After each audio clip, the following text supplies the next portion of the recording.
Go yard. I got so much motherfucking design on right now. Break it down, bring it back, make it clap. I got 3 old thoughts, new guap, where that thing. Bitches on my line, and you know. Halo, kembali lagi dengan kami di podcast kami di kelompok 6. Nah, sebelumnya kita sudah membahas tentang konsep keuangan. Nah, sekarang kita membahas tentang membangun startup, yang dimana startup ini adalah memulai atau merintis suatu usaha. Nah, di sini kedatangan 2 narasumber. Nah, perkenalkan untuk saya sebagai wawancara. Nama saya Isnia, dan sebelah saya Nama saya Maulana Sylvia. saya Laila Tuzaro. Nah, baik, di sini saya biar untuk di sini saya akan menanyakan kepada narasumber kita membangun startup atau merintis usaha itu seperti apa sih? Startup sendiri adalah, sudah dijelaskan bahwa startup adalah memulai, yaitu merupakan langkah awal yang harus kita ambil untuk membangun sebuah usaha. Di situ pasti tantangannya nggak mudah ya, soalnya kan pasti banyak banget pertimbangan, banyak juga tantangan atau respon negatif dari orang-orang sekitar. Tapi justru di situ kita diuji, maksudnya kita mau tetap seperti ini atau kita mau melangkah dan memulai bisnis itu sendiri. Berarti kita harus tunggunya itu dari diri kita sendiri, gitu ya maksudnya?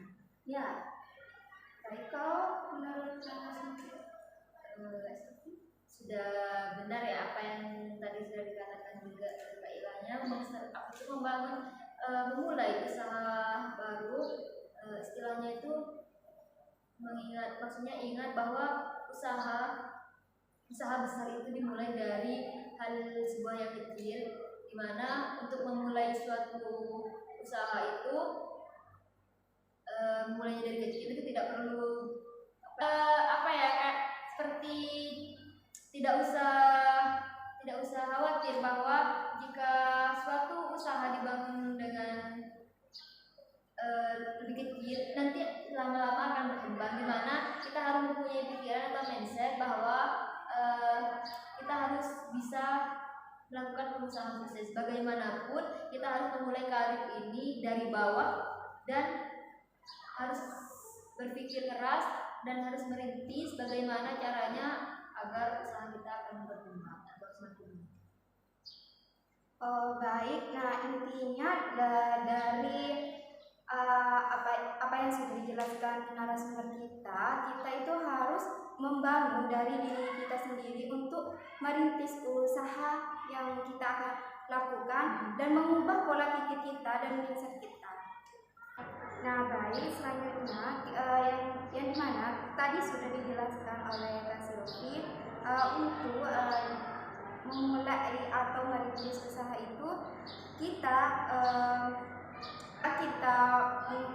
untuk memulai atau merintis usaha itu kita mempunyai modal awal kecil kan ya. Untuk mengembangkan modal usaha itu, tugas apa sih yang kita harus lakukan?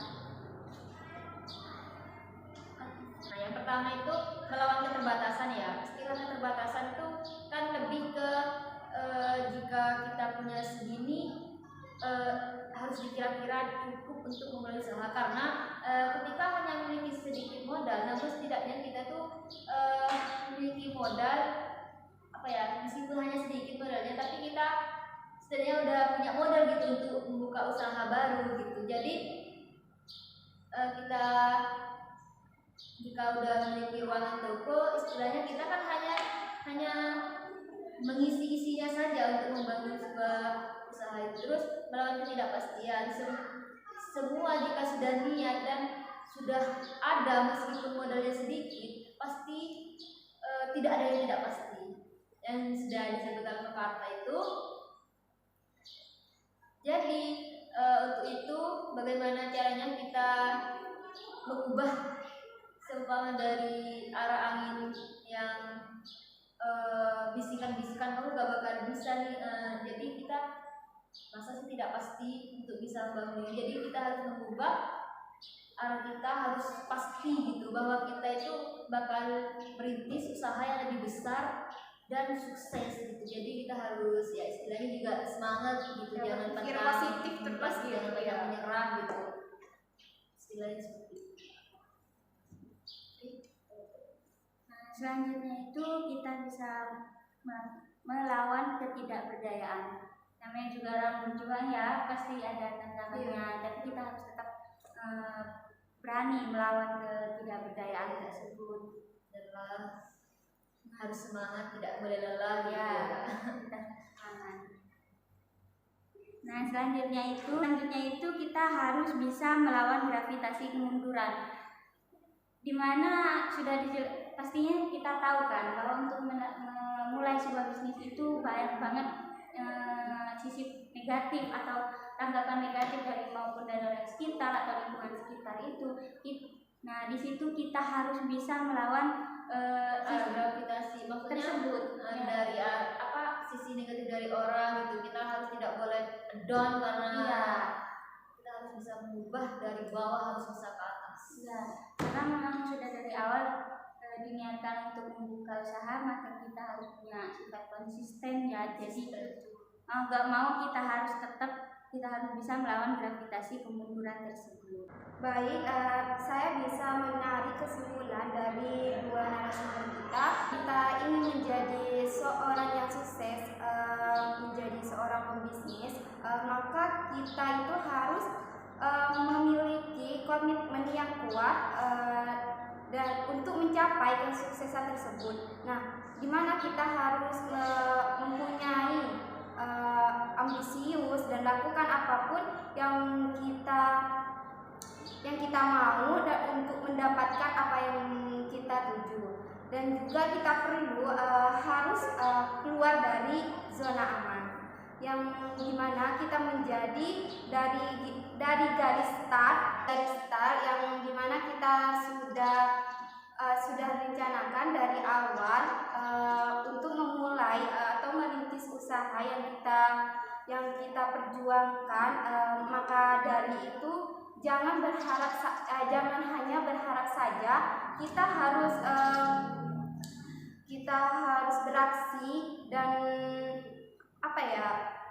beraksi dan jangan hanya untuk mempunyai keinginan saja. Kita harus melakukan apa yang sudah kita rencanakan sebelumnya.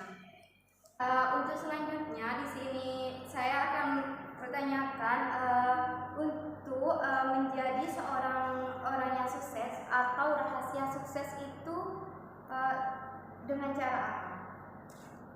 Kalau saya pribadi, saya itu sering menulis apa yang saya inginkan atau wishlist. Saya buat wishlist atau rencana, Kayak planning gitu ya? planning. Saya sebutnya wishlist ya.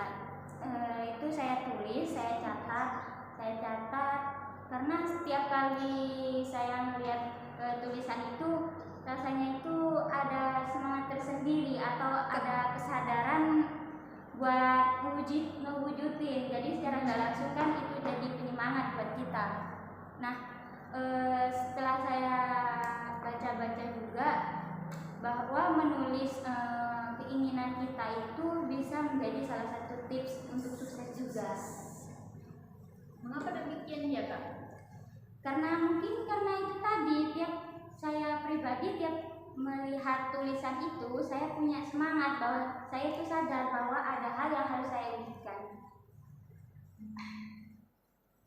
Kayak seperti mimpi ya, mimpi kita, dan seperti yang kita sudah planning. Intinya kayak mimpi ya, kita sudah planning setelah lulus dari SMA, kita pastinya sudah mempunyai planning kan untuk kedepannya untuk meraih mimpi kita. Dan biar agar kita itu tidak down, kita menulis planning kita itu untuk bisa mewujudkan ya, kayak seperti itu kan. Iya, jadi gak hanya yang disebutkan Kak Ila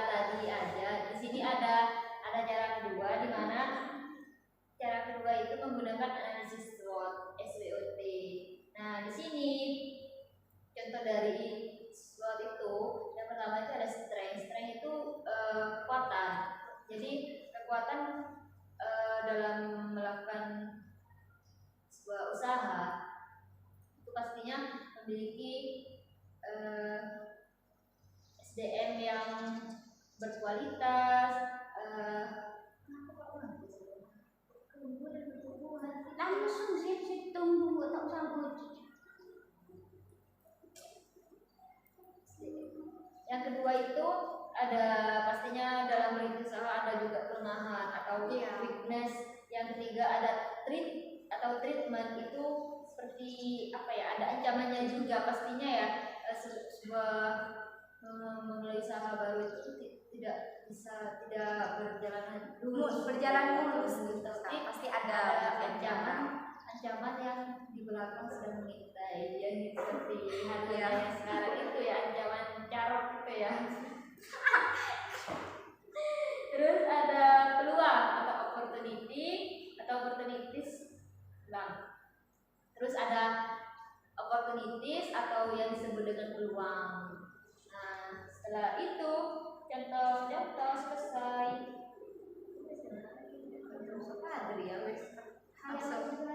Baik, kita sudah menjelaskan hal apa saja yang dapat membuat bisnis kita itu gagal. Nah, bagaimana sih kita menjadi entrepreneur sukses itu seperti apa? Iya, kiat menjadi entrepreneur yang sukses. Nah, yang pertama itu pahami setiap tindakan yang akan dilakukan, ikhlas, terencana, terkonsep dengan langkah dan strategi gitu. Tentunya seperti yang sudah dikatakan tadi bahwa kita membangun usaha tidak bisa asal-asalan. Kita harus menyiapkan semuanya sampai tertata dan kita tinggal menjalankan agar tidak berantakan atau putus di tengah jalan. Selanjutnya, peluang sukses itu selalu ada dengan cara bekerja keras, lurus, benar, dan cermat serta hemat. Lalu mengetahui teknik pemasaran. Di sini itu cukup penting ya, karena apa atau siapa target pasar kita, bagaimana teknik yang akan kita gunakan untuk dijadikan pemasaran untuk memperkenalkan produk kita itu menjadi salah satu hal yang cukup penting untuk membangun sebuah usaha baru. Selanjutnya, menanamkan motivasi sehingga bergerak secara dinamis serta kompak. Kalau kita membangun suatu usaha, mungkin kita semangat sendiri karena memang punya kita. Nah, tugas kita di sini adalah mengajak karyawan atau mungkin orang-orang yang ajak kita bekerja sama itu kita berikan motivasi supaya mereka juga punya keinginan atau punya target yang sama dengan kita.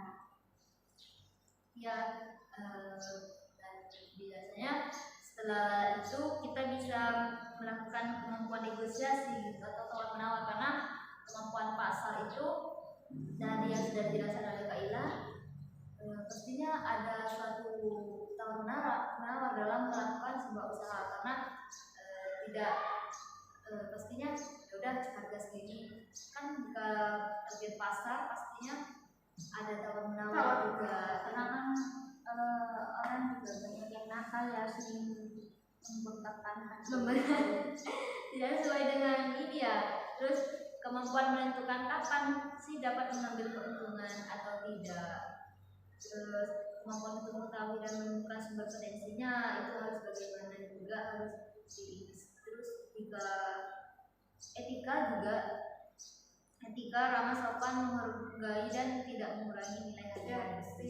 Dan dalam melakukan sebuah pemasaran, itu pasti kita harus ramah sopan kepada konsumen dan jangan sampai dengan tidak mengurangi nilai harga diri kita sebagai penjual usaha.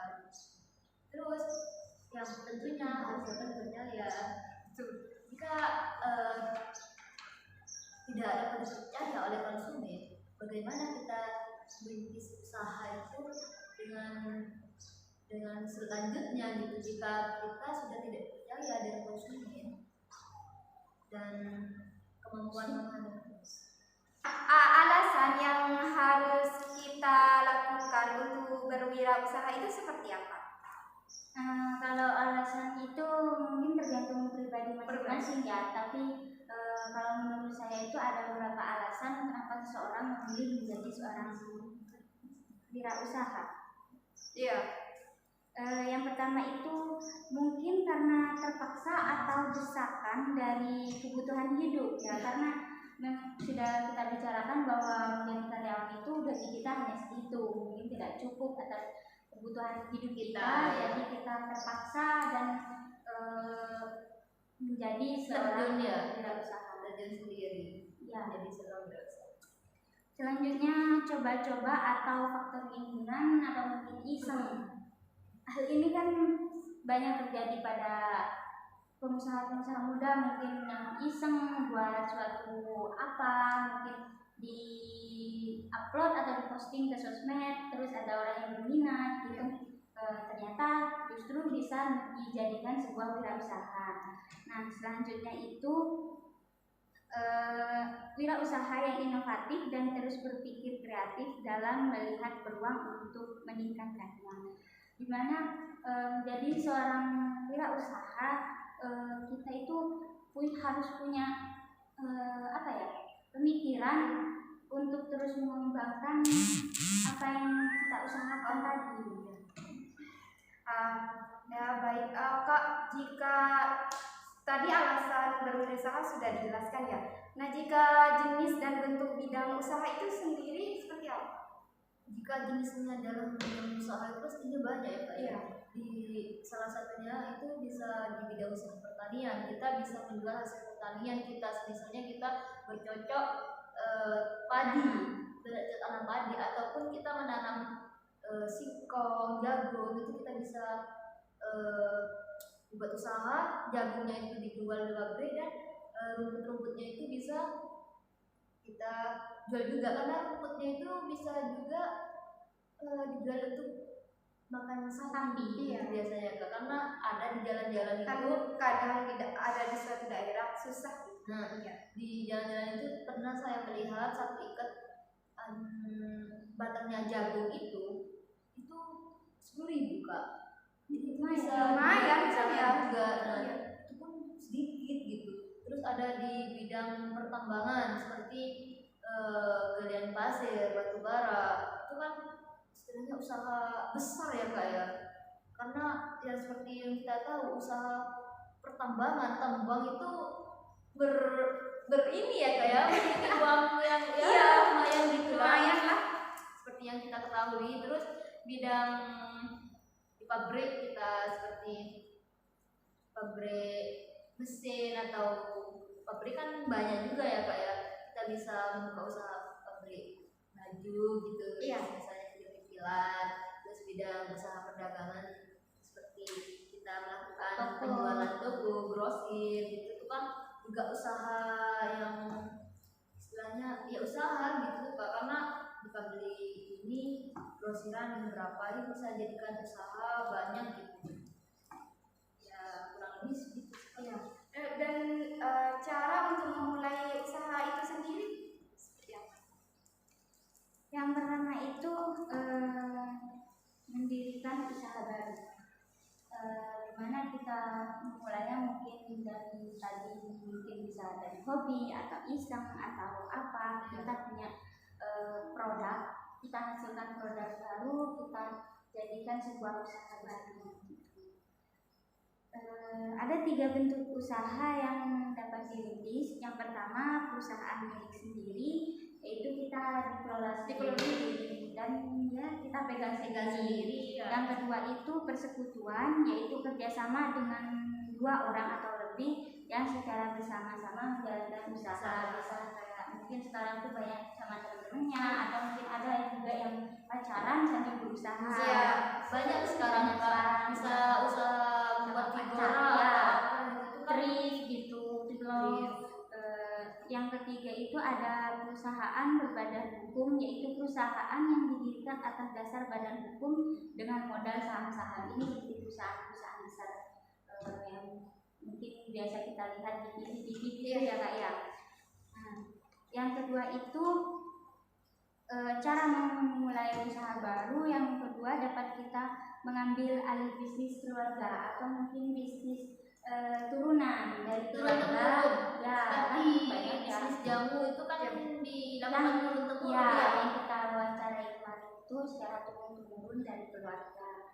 Selanjutnya membeli bisnis yang telah ada seperti pom bensin atau Indomaret. Itu kan kita berbisnis dengan bisnis yang sudah ada, kita cuma beli saham istilahnya. Baik, inti dari penjelasan dari Kak Ila itu adalah bentuk kepemilikan berbisnis. Cara memulai bisnis, memulai usaha suatu bisnis itu kita bisa memulai dari perorangan atau individu, perkelompok kayak gitu ya, kayak bentuk sebuah kepemilikan bisnis. Nah, yang saya di sini mempertanyakan yang harus diperhatikan saat memilih bentuk kepemilikan bisnis itu seperti apa? Ada biasanya apa itu namanya, pembentukan kepemilikan bisnis itu pendekatan dalam mendirikan usaha baru, dimana pendekatan itu ya misalnya pada pendekatan utama, misalnya ada pendekatan dari pengalaman atau keterampilan gitu, terus pendekatan berdasarkan kebutuhan pasar. Karena dalam merintis sebuah usaha itu pendekatan yang dilakukan itu pastinya jika pendekatan pasar itu kan kita menekankan pada lingkungan mengenai apa kebutuhan yang di sini. Jadi kita melihat dari situ kita membuka usaha baru, dan terus pertimbangan dengan memilih bentuk perusahaan biasanya sih lebih ke apa ya, jenis usaha atau ruang lingkup apa, terus pihak yang terlibat dalam kegiatan usaha itu siapa saja gitu Pak. Jadi ya seperti itu, minat dan bakatnya juga dalam. Terima kasih untuk narasumber kita yang sudah panjang lebar untuk menjelaskan tema hari ini, membangun startup yang mana untuk memulai atau merintis sebuah usaha. Pastinya kita itu harus membuat planning atau tujuan kita membuat usaha kan ya, atau membuat strategi dari usaha kita biar tidak terjadi suatu kegagalan. Pastinya dalam usaha itu ada kegagalan, tapi kita harus mempunyai solusi dari kegagalan itu sendiri, dan kita itu harus mempunyai komitmen dan pemikiran yang positif, dan kita itu harus mempunyai kepribadian yang baik untuk bisa menyikapi konsumen kita, untuk menarik konsumen kita, bisa bisnis kita itu berkembang seperti itu ya. Kita bisa memulai bentuk usaha itu dengan perorangan atau bisa berkelompok gitu kan ya. Baik, dari penjelasan ini sekian, semoga bermanfaat bagi anak-anak muda sekarang untuk membangun startup dari usaha, merintis usaha dari awal kan ya. Semoga bermanfaat. Cukup sekian dari penjelasan kita, kurang lebihnya mohon maaf.